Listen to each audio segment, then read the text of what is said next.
అనుకూలంగానా అవతలకు అనుకూలంగానా ఆ పేపర్ ఇటు పంపించండి. ఉమ్. ఇది ఓ పెద్ద వర్క్.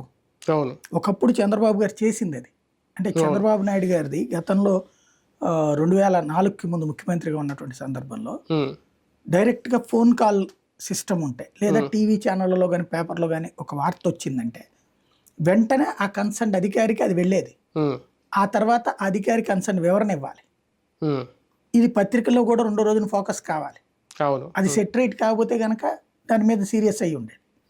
అవును. అది అధికారులకి భయం వేసిపోయి అధికారులు చంద్రబాబుని వ్యతిరేకించడంలో అది ఒక కీలక పాయింట్ అయింది. ఎందుకంటే నిత్యం భయంతో వణికిపోయేవాళ్ళు అధికారులు.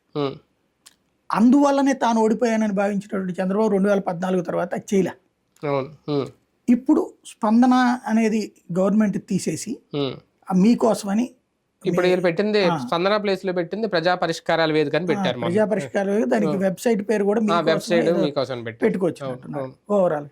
బట్ సమస్యలని వినటం వేరు, పరిష్కరించడం వేరు. అవును. అవును. ఇంకోటి, ఫర్ ఎగ్జాంపుల్ ఒక చోట ఒక వ్యక్తి నాకు రేషన్ కార్డు రాలేదు అన్నాడు, అది నోట్ చేసుకున్నాం, ఎంఆర్ఓ ఆఫీస్కి పంపించాం, పరిష్కారం అయిపోయిందని రాసేస్తారు. అది కాదు కావాల్సింది. అది అయ్యిందో లేదో తెలియదు ఎవరికి. అదే నేను అంటుంది, పరిష్కారం అంటే ఆ రేషన్ కార్డు